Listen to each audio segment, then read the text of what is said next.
자, 모두들 반갑습니다. 지니 인베스트먼트의 강태공 전문가입니다.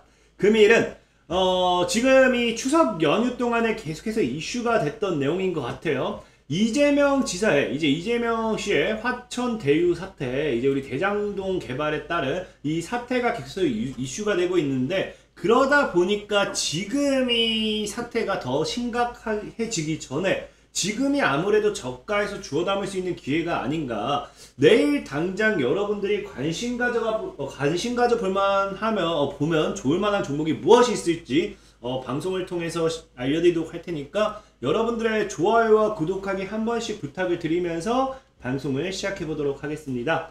자, 지금 추석 동안 계속해서 이제 이슈가 되고 있는 게 이거예요. 이재명 씨의 이제 대장동 민간이 4천억대 예상 못한 부동산 폭등 때문이라고 하는데, 이 화천대유라는 이 기업을 통해 가지고 대장동 개발 사업을 통해서 500억에 달하는 자금이 5천 몇십억에 달하는 이런 수익을 가지고 오는 어마어마한 5,503억 원 해서 거의 수익률 1000%가 넘어가는 엄청난 이 사건이기 때문에, 사실 여기에 대해서 화천대유라는 사건이 왜 터졌고 화천대유가 무엇이고 여기에 대해서 좀 깊이 파지는 않을게요. 여러분들이 뭐 뉴스를 조금만 보셔도 아실 거다 생각하기 때문에 깊이 파지는 않을 거고, 이 화천대유라는 사태를 통해서 우리는 주식쟁이잖아요. 주식쟁이기 때문에 앞으로 눈여겨봐야 될 종목, 기회를 좀 노려봐도 괜찮은 종목은 오히려 반사이익을 가져갈 만한 종목 무엇인가를 좀 알아보도록 하겠습니다. 그래서 어찌됐든지 화천대유라는 사태를 놓고 봤을 때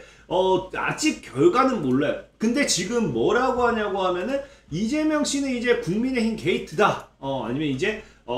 아니면은 이재명 아수라 게이트다. 그러니까 국민의힘 게이트냐 아수라 게이트냐, 이 두 가지를 놓고 지금 계속해서 공방을 벌이고 있는 거죠. 근데 사실 우리가 여기서 왜 이게 중요하냐고 하면은 사실 국민의힘 게이트일지 아니면 이재명 씨의 아수라 게이트가 될지 이거는 아무도 몰라요. 이거는 사실 저는 제 생각만 가지고 이재명 씨의 게이트지, 국민의 게이트지라고 하면 이거는 정치적으로 넘어가야 되기 때문에 그 부분은 제껴두고, 중요한 건 뭐냐고 하면은 국민의힘 게이트가 되었던 이재명 씨의 아수라 게이트가 되었던 이 게이트를 통해 가지고 여당이든 야당이든 이 분명히 피해를 보는 당은 발생할 것이고, 그리고 여기서 반사이익을 보는 것도 존재한다라는 거예요. 존재한다. 왜 그렇게 될 수밖에 없냐고 하면은, 지금은 사실 대선이 코앞에 다가온 만큼 이 게이트에 연루가 되면 될수록 이 지지율이라든지 이런 부분에 굉장히 큰 영향을 끼칠 것이고, 더 나아가서는 진짜 대선 후보로 나오는 것도 어려울 수도 있어요. 그렇기 때문에 반사이익으로서 분명히 받는 종목들이 생긴다는 거예요. 과거에 여러분들이 이제 반기문 씨가 우리 과거에 대선 출마한다고 해가지고 반기문 관련된 종목도 엄청 폭등했던 거 아실 겁니다. 진짜 엄청나게 날아갔는데 어느 날 대선 불출마를 딱 갑자기 던져버리죠. 갑자기 반기문 씨가 이제 대선 불출마 하겠다 하면서 관련된 종목들 하한가 두 방 가고 그랬었는데, 이때도 그 반기문 씨 관련되어 있는 종목만 급락을 했느냐? 급락을 하고 끝나는 게 아니라 어떻게 됐냐고 하면은 반기문 불출마 수혜 한교안 테마주 급등한다. 그래서 반기문 전 유엔 사무총장이 대선 불출마를 선언한 가운데 거기에 대한 대안으로서 이제 한교안 대통령 권한대행 관련주가 급등하고 있다라고 하면서 9일 신동은 장 초반에 상한가 가고 쭉쭉쭉 하면서 나오잖아요. 그렇기 때문에 지금도 뭐냐고 하면은 국민의힘 게이트가 되어서 어떠한 특정 인물이 타격을 입게 되면요, 그 다음으로써 이제 그 다음 지지율이라든지 지지율 높은 사람이라든지 그런 사람이 그 수혜를 받을 수 있겠죠. 그 다음에 말 그대로 이재명 씨 이제 게이트가 돼도 그 다른 사람이 수혜를 받겠죠. 그러다 보니까 우리가 지금 이 화천대유라 사태를 통해 가지고는 두 가지, 그냥 딱 선택지가 두 가지, 선택지가 아니라 그냥 국민의힘 게이트냐 이재명 게이트냐, 이 두 가지 중에 한 가지만 나오면 되는 건데, 근데 중요한 건 뭐냐고 하면 우리가 국민의힘 게이트가 되었을 때 과연 여기서 반사이익을 받을 종목이 있느냐를 먼저 볼게요. 자, 과연 국민의힘 게이트가 되었을 때는 반사이익 받을 종목이 나오느냐. 자, 그럼 일단 뉴스를 봅시다. 왜 국민의힘 게이트란 이야기가 생겼는지 뉴스를 보면은 뭐라고 하느냐. 자, 더불어민주당 이재명 대선 경선 후보가 캠프가 경기 성남대장지구 의혹에 대해 돈 냄새를 맡은 국민의힘의 전 현직 게이트라고 공격했습니다. 그러니까 전 국민의힘, 그러니까 현직 국민의힘이겠죠. 그래서 이재명 후보 선거대책위는 국민의힘 등과 일부 언론은 이 후보 아들이 화천대유 직원으로 근무하고 있다는 등 아무런 검증 없이 주장하거나 보도했다고 주장하고 있습니다. 그러나 이는 모두 거짓이었고 오히려 신영수 전 의원 동생 관련 업자들, 국민의힘 곽상도 의원 아들, 원유철 전 의원이 각각 투자자나 직원, 고문이었다는 게 확인됐다고 말했습니다. 이 후보 측은 이어 돈 냄새를 맡은 국민의힘 전 현직 관계자들이 대장동 개발 사업에 얽혀 있다는 사실이 줄줄이 드러나고 있다며 부동산 개발 사업권을 빼앗겼다가 다시 금융기관에 UFP를 쓰고 나타난 국힘 게이트라고 주장했습니다. 자, 그럼 여기서 결과 다 나왔죠. 자, 국민의힘 게이트라고 이제 판단이 섰을 때, 이제 결론이 났을 때, 자, 여기서 이제 문제되는 사람은 누굽니까? 신영수 전 의원, 그 다음에 곽상도 의원, 네, 원유철 전 의원이 되겠죠. 그러면 여기서 이 세 인물을 놓고 봤을 때 지금 우리 국민의힘에서 대선주자 지지율 1, 2위가 누굽니까? 윤석열 씨와 이제 홍준표 씨죠. 홍준표. 그러면 지금 이제 신년수, 곽상도, 원유철 이 사람들이 여기서 얘네 국민의힘 게이트라고 그냥 터진다 하더라도 사실 국민의힘의 지지율, 국힘 지지율 자체는 떨어질 수 있겠지만 뭡니까? 윤석열 씨와 홍준표 씨 자체가 여기에 연루된 게 아니기 때문에 타격을 볼 건 없다라는 거예요. 그래서 국힘 게이트로 넘어간다고 해서 당장 사실 여기서 반사이익이 나올 건 없습니다. 근데 만약에 여기서 이재명 게이트로 넘어가게 되면 어떻게 되느냐? 자, 이재명 게이트로 넘어가게 되면은 사실 진짜 뭐 홍준표 씨 같은 경우는 말이 좀 세게 하긴 하지만 이게 사실이면 사태가 아니라 감옥 갈 일이라고 할 만큼 그만큼 이거는 중대한 사안인 거예요. 사안. 그렇기 때문에 이재명 게이트가 사실시가 된다고 하면 그 이재명 씨는 지금 뭐가 됩니까? 거의 대선은 거의 출마를 거의 할 수 없다 봐야겠죠? 없다 봐야 되기 때문에 그런 그 다음 후보자에게 넘어가는 게 굉장히 큰 거예요. 사실 뭐 지금 보면은 지금 뭐 더불어민주당 순회 경선 선거 결과 이제 누적을 보면은 대전, 충남, 세종, 충북 누적을 보면은 이재명 씨가 압도적으로 1등을 하고 있어요. 과반을 받아서 1등을 하고 있는데 2등이 이낙연 씨. 근데 이낙연 씨다 보니까 사실 뭐 이재명 씨가 여기서 뭐 게이트 뭐 이런 걸로 통해 가지고 이렇게 딱 빠진다. 뭡니까? 이 사퇴를 하게 되면서 후보직에서 물러난다 하면은 물론 이 지지율과 이 표가 뭐 정세균 씨는 이거 불출마했고 추미애 씨한테 갈 수도 있는 거고 박용진 씨한테 갈 수도 있는 거 일로 갈 수도 있겠죠, 물론. 근데 사실상 현실적으로 보면은 여기에 몰빵 간다는 건 좀 불가능하다 보고 있고, 또 최근에 어제장 뉴스 보면은 이낙연 전 대표가 호남서 이재명 경기지사를 좀 앞서고 있다고 합니다. 그렇기 때문에 이런 흐름을 봤을 때 사실 뭡니까? 이재명 씨가 만약에 여기서 게이트로 밝혀지게 된다고 하면은 여기서 반사이익을 받을 거는 이낙연 씨라고 좀 볼 수 있겠죠. 이 표심이 아마도 제가 봤을 때는 뭐 흩어지긴 하겠지만 그래도 차선책으로 이제 선택하면 이낙연 씨로 가지 않을까라고 좀 생각을 해보면서, 그럼 지금 여러분들이 사야 된 건 뭐냐? 지금 이제 이낙연 씨 사실 관련주를 사서 만약 버틴다면 나쁘지 않다는 거죠. 나쁘지 않다는 거다. 근데 이제 그 이낙연 씨 관련주를 대표적인 종목을 하면 사실 이제 남선알미늄이에요. 제가 생각하는 사실 종목이 굉장히 많아요. 이낙연 씨 관련된 종목도 뭐 굉장히 많은데 남선알미늄이 저는 사실 최대장이지 않을까 얘기하고 싶은 게 뭐냐고 하면은 이낙연 씨 관련된 종목은 남선알미늄이 제일 먼저 움직였던 거고, 이낙연 씨는 이때 뭡니까? 우리 총선을 앞에 두고 2018년도부터 움직였던 거예요. 그러니까 벌써 4년째 움직이고 있었던 종목인 만큼 남선알미늄이 사실 다시 대장 먹으면서 여기서 뭐 여기 딱 마침 차트도 이제 슬슬 하방 추세 끝나가는 자리거든요. 그래서 적치고 한번 쏘지 않을까도 좀 예상해보고 있는데, 근데 중요한 건 뭐냐고 하면은 우리가 지금 이낙연 씨 관련된 종목을 무조건적으로 샀을 때 이재명 씨 게이트가 아니라고 하면은, 이재명 게이트가 아니라고 하면 사실 이건 사봐야 의미가 없는 거거든요.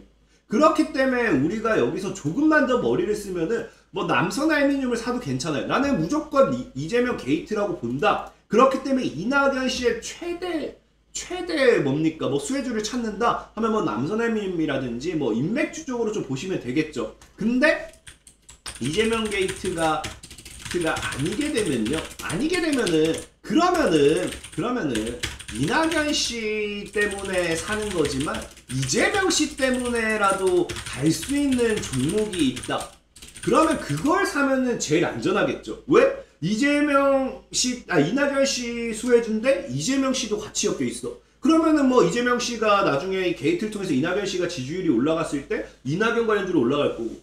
근데 만약에 이낙연 관련주로 못 올라갔다. 이재명 게이트가 아니다. 그럼 이재명 씨 때문에 올라갈 거니까. 그렇기 때문에 이 두 후보자한테서 모든 이 이슈를 받을 수 있는 종목을 가져가는 게 사실은 제일 안정적이고 보수적인 전략이 아닐까 좀 생각을 해보고 있고, 그 종목으로 오늘을 좀 소개를 시켜드리려고 해요. 그래서 지금 막 찾아보면은 이낙연 씨 같은 경우는 굉장히 뭐 정책이 많다면 많고 적다면 적어요. 뭐 적다면 적은데 뭐 대표적인 게 최근에 메타버스 관련된 이슈도 나왔고, 그 다음에 스마트 시티도 좀 많이 언급을 합니다. 네, 해저터널이 사실 최대표지 않을까 싶기도 해요. 해저터널을 좀 많이 언급했기 때문에. 그 다음에 뭐 도시재생도 있고 한데, 여기서 그 다음에 있고 한데 다른 거 바로 이제 세종시, 이 세종시에 대한 거. 그래서 과거에 보면은 이낙연 씨가 국회 세종으로 이전하겠다. 불가피하면 민주당 단독 법안 처리해가지고 뭡니까? 어떻게든 이제 세종시로 옮긴다. 뭐 이런 느낌의 강력하게 주장을 하죠. 그래서 이낙연 씨의 이 정책 중에 세종시가 있는데, 과거에 또 찾아보면 이재명 씨도 뭐라고 하냐면은 세종시 행정수도로 완성해야 된다. 언젠가는 청와대까지 세종시로 옮기겠다. 그러면은 지금 이재명 씨와 이낙연 씨가 연관되는 게 뭐예요? 자, 이낙연으로 가도 좋고, 이재명으로 가도 좋고, 그냥 뭐로 가도 이제 두 사람한테 엮여서 어찌됐던 갈만한 갈만한 정책은 세종시라는 거예요. 제가 저희도 말했지만 어차피 인맥주가 끝나고 대선이 다가오면 다가올수록 정책주들이 움직일 거예요. 그러면 지금 세종시가 이 두 사람한테 유일하게 엮여있는 거기 때문에 세종시 관련되는 수혜주를 여러분들이 눈여겨본다고 하면 나쁘지 않다라고 좀 말씀을 드리고 싶어요. 그럼 세종시 관련된 종목은 뭐가 있느냐? 자, 세종시 관련 수혜를 받을 수 있는 거는, 자, 이제 국회나 이제 행정 관련된 것들이 이제 행정수도로 완성되면서 행정 관련된 업종이라 해야 되나요? 행정 관련된 것들이 세종시로 이전하게 되면은 세종시 땅값이 기본적으로 오르겠죠. 그래서 세종시에 뭐 토지라든지 건물이라든지 이런 것을 보유하고 있는 이 기업들이 수혜를 받을 수 있어요. 그래서 보면은 대표적인 게 뭐가 있냐고 하면 여러분들이 잘 알고 있는 바로 이거죠. 프롬파스트 같은 경우는 뭐 사실 세종시 관련되는 이슈로서 뭐 이런 것들 중국의 생산 뭐 이거 제품 개발 이런 건 뭐 얘네가 뭐 하는 애들인지 뭐 그냥 싹 다 무시해도 돼요. 뭐 얘네가 뭐 파이프든 건설 자재용 배관제 이런 거 다 무시해도 돼요. 아까 뭐라 했어요? 세종시에 땅을 보유하고 있냐 없냐. 그래서 이제 프롬파스트 같은 경우 보면은 얘네가 뭐라고 되어 있어요? 보면은 당사는 세종특별시에 위치한 프롬파스트의 배관자재 관련 생산 설비를 보유하고 있습니다. 그래서 프롬파스트가 세종시 관련되어 있는 수혜준 거예요. 그래서 차트 같은 경우도 보면 사실 뭐 나쁘지 않아요. 우리 흔히 잘 아는 전고점 돌파 실패하는 게 저항이죠. 저항 두 방 때려 맞고 저항 맞는다 싶더니 돌파가 나오고 지지가 나와요. 그래서 이게 우리가 흔히 잘 아는 전고점 돌파 이후 지지기 때문에 이 현재 7,000원대를 크게 안 무너뜨리면 여기서 2차 우리 흔히 잘 아는 N자 파동을 기대할 수 있는 흐름이 나오겠죠. 그래서 프롬파스트 같은 경우는 사실 차트적으로 봐도 나쁘지 않다 좀 말씀드리고 싶고, 두 번째는 이제 유라테크라는 종목이죠. 유라테크 역시도 뭐 하는 기업인지 안 보셔도 돼요. 얘네가 뭘 해가지고 현대모비스, 기아자동차 뭐 해가지고 얘네가 뭐 때문에 매출이 뭐 이루어지고 있으면 뭐 하고 있는지 안 중요합니다. 왜? 세종시는 세종의 땅만 보유하고 있으면 되기 때문에 관련된 수혜주는. 자 보면은 자 유라테크 같은 경우도 생산 설비가 어때요? 토지 세종특별자치시, 건물 세종특별자치시, 구축물 세종입니다. 그렇기 때문에 얘네는 뭐라고요? 얘네는 세종 관련되어 있는 수혜주로 엮인다. 그래서 유라테크 같은 경우도 차트를 보면 아까랑은 좀 다르지만 얘네 뭐가 있냐고 하면은 1차적으로 이 구간대 저항대와 여기에 저항대가 자리 잡고 있죠. 그래서 보면은 돌파를 하려다가 묻어졌다가 여기서 이제 한번 또 돌파하는 듯 하다가 이 전고점에서 지지받으면서 계속 꼬리를 달고 있죠. 그러면서 여기 과거에 이제 2016년도에 고점대 저항대를 계속 돌파 못하고 있어요. 그럼 이런 애들이 뭐냐고 하면은 이 앞에 하방 밑에 저항대를 지지하면서 장대 양봉 뚫고 여기서 물량 소화하는 확률이 굉장히 크거든요. 그래서 이런 애들이 여기서 물량 소화가 이루어진다라고 하면은 이제 본격적으로 14,000원대 이전에 고점대 뚫으면서 신고가 랠리를 이어갈 확률이 굉장히 커요. 그래서 사실 프롬파스나 유라테크의 차트를 보면요, 그 이슈만 잘 받쳐주면은 신고가 패턴이 나와줄 만한 차트를 이미 완성한 상태입니다. 그래서 이 차트만 봤을 때 나쁜 부분은 아니에요. 나쁜 부분은 아니고, 그 다음에 이제 소개시켜드리고 싶은 종목은 신신제약. 신신제약 과거에 이제 문재인 씨 관련돼 있는 수혜주로도 엮인 종목이긴 한데, 얘도 뭐 물파스, 뿌리는 파스 이런 거 무시하셔도 되고, 신신제약도 생긴 지 얼마 안 되다 보니까 많은 분들이 모를 수 있지만, 신신제약도 보면은 세종공장이죠. 세종공장 등 완제품 생산 얘네 하는 게 세종시에 있습니다. 공장에서. 그래서 보면은 차트 역시 얘네는 사실 얘네는 2017년도, 18년도 좀 크게 모았어요. 그래서 사실 얘네 뭐 아직 큰 상승도 안 나왔고 그냥 박스권. 사실 얘네가 세종시 때문에 크게 갈증갈증 지켜봐야겠지만 어쨌든 세종시의 땅을 보유하고 있다. 6천에서 만원에 사실 크게 물량을 행보하고 있는 만큼 여기서 뚫어낸다고 하면 강한 상승세에 기대해볼 수 있겠다라고 좀 말씀을 드리면서 신신제약도 어쨌든 세종시의 땅을 보유하고 있다 라고 좀 알고 가시면 좋겠고, 그 다음에 마지막으로 이제 오스템이라는 종목이 있어요. 사실 이 종목은 여러분들 모를 수도 있어요. 보면 얘는 그냥 뭐 자동차 부품 제조 뭐 이런 쪽으로만 알 수도 있는데 얘도 딱 보면 딱 이거, 얘는 왜냐면 이것 때문에 모를 수도 있어요. 그냥 보면은 당사는 전의 공장에 뭐 뚜두둑 나와 있죠. 그래서 이거 딱 하나, 얘네 세종시라 검색해도 세종시가 안 나오게 공장이라고만 나와요. 공장이라고 나오는데 이 공장이 전의 공장이죠. 이 내가 지역에 대해서 잘 모르신 분들은 전의 공장 하면 어딘지 모를 수도 있어요. 저도 주식하면서 알게 된 지역들이 굉장히 많으니까 이 기업이 어디 있는지 찾다 보면. 전의 공장이라는 곳을 검색해보면 어디가 나오냐고 하면은 여기가 나와요. 오스템 전의 2공장 뭐 뜨죠? 그러면서 오스템 전의 2공장 뭐라 할까? 세종특별자치시 전의면 산단길, 전의면 신정리. 그렇기 때문에 세종특별자치시에 있는 게 오스템이다 라고 좀 말씀드리고 싶고, 오스템은 차트적인 부분은 사실 아직까지도 전고점 때 돌파를 이때 한번 해주고 시세 주고 여기서 지켜줬다면 좋았는데 무너지고 다시 재돌파를 기다리고 있는 시점이에요.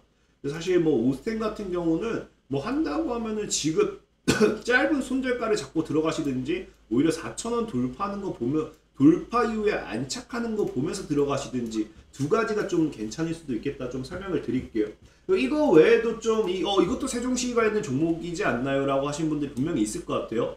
네, 세종시 무조건적으로 이제 세종시에만 있다고 해서 세종시 관련된 수혜주는 아니고요. 세종시에 근접한 아까 이제 첫 번째가 방금 이제 알려드린 게 이제 프롬파스트, 유라테크, 신신제약, 이제 오스템 얘네들이 세종시에 공장을 보유하고 있어서 세종시 관련 수혜라고 하면 두 번째는 뭐가 있냐고 하면은 세종시 근처에 있는 애 있어요. 세종시 근처에 땅을 보유하고 있다. 아니면 공장을 보유하고 있다. 그런 애들도 세종시 관련된 수혜로 엮여요. 그래서 대주산업, 대표님 대주산업. 얘네 이제 충남 서천에 이제 토지와 공장을 보유하고 있고요. 영고화, 얘 같은 경우는 충북 청주시. 얘는 부동산을 보유하고 있습니다. 모엔즈는 이제 본사가 충남 천안시에 있고요.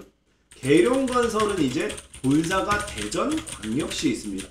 그래서 이 정도 4개, 뭐 찾아보면 더 있을 수 있겠지만 너무 많이는 알 필요는 없고, 여기서 아마 대표적이었던 게 아마 우리가 지금까지 대표적인 프롬파스트, 유라테크, 그 다음에 뭐 여기서 모엔즈, 이렇게 3개가 보통 대표로 많이 움직였어요. 좀 더 대주산업, 나머지는 좀 뒤따라가는 경우가 많았는데 어쨌든지 세종시 관련되어 있는 수혜주는 이렇게 되고요. 이 여러분들이 화천대유라는 사건을 통해 가지고 이재명씨 게이트가 될지 아니면 국힘의 게이트가 될지, 이거는 사실 아무도 장담을 할 수는 없겠죠. 아무 장담할 수도 없겠고, 여기에 대해서 당장에 뭐라고 말할 수는 없겠지만, 그래도 만약에 나중에 이게 이슈가 터졌을 때 그때는 분명히 이미 터지고 나면 달리기 때문에, 그렇다고 하면은 우리가 터지기 전에, 이게 결과가 나오기 전에 베팅을 한다라고 하면은 이재명 씨와 이낙연 씨 두 가지 모멘텀을 가지고 있는 세종시가 사실은 보수적으로서 이제 안전하게 매매할 수 있는 그런 테마겠죠. 그래서 이런 부분도 좀 생각해 보셨으면 좋겠고, 그게 아니라 나는 무조건 이재명 게이트로 확실한다 생각하시면은 그냥 뭐 이낙연 씨 관련돼 있는 이낙연의 인맥주로서 그냥 몰빵 하셔도 뭐 수혜는 받을 수 있을 겁니다. 그런 부분에 대해서 좀 생각해 보시면서 대응하시면 되겠다라고 말씀을 드리면서 오늘의 방송을 마무리하도록 할게요. 지금까지 지니 인베스트먼트의 강태공 전문가였고요. 여러분들의 좋아요와 구독하기 되는 많은 힘이 된다라고 말씀을 드리면서 저는 방송을 마무리하도록 할게요. 모두들 안녕!